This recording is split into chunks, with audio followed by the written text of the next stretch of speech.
this will probably be the first of many actions that we will do. There will be town halls that will follow later on in the year. We want you to look out for those. Follow us online. Follow us on Facebook.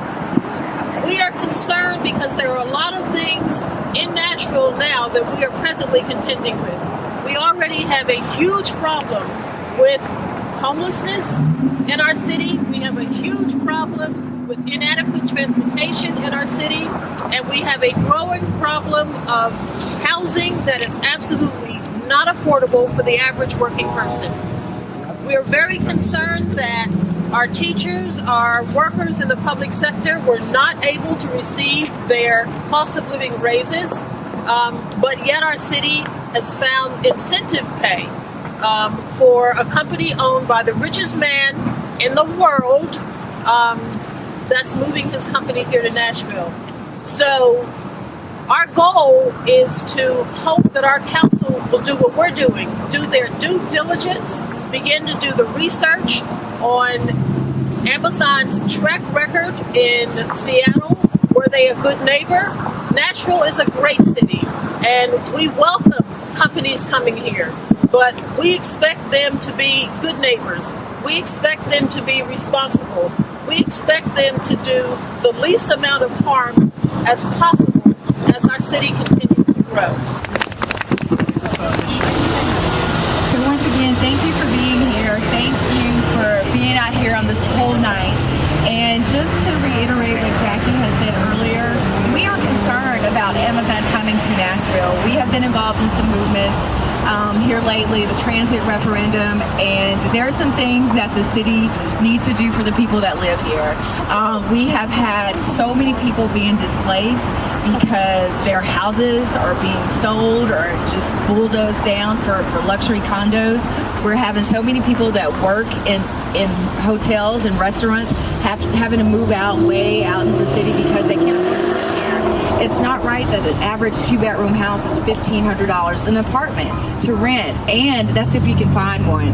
So housing costs are going up, and there's not enough housing. And so one of the things we are here because we want an answer from Metro. We want to know what the plan is for Amazon, and not, we're not against Amazon coming here, but we want to know what's the plan because we have some issues that we need to deal with as a city.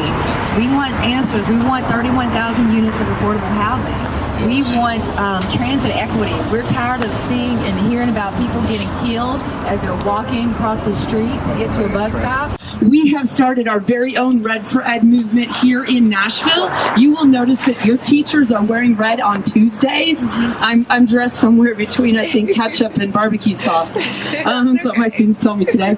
And we're doing that on Tuesdays to encourage teachers to go to Metro Council, to go to the school board, and to say enough is enough. We have got to fund our schools. We are literally shortchanging our future. We are saying that the future of the city belongs to the richest people on earth who don't live here.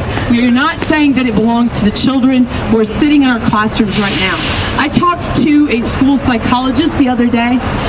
There's a lot of concern right now about the school to prison pipeline, about social and emotional supports for our students. The majority of our students live in poverty. The majority of our students are dealing with violence and with a lot of difficulties in their lives. That school psychologist has a caseload of 2,000 children. 2,000. How can anyone look after 2,000 children? It's not possible. And the reason her caseload is so high is because Metro cannot fill the positions of school psychologists because the pay is so low and the caseload is so high.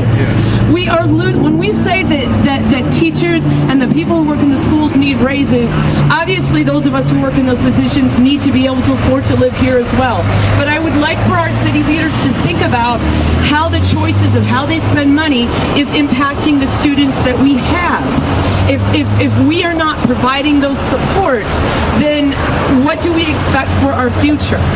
We need to have priorities that are really supporting the young people who are here in this city right now. Our teaching conditions, our students' learning conditions. How we fund the schools is how we fund our futures. So I'm asking for all of us to support teachers in our Red for Ed movement, that we are asking to fully fund our schools. This is its city. We need to fund its city schools. That's right.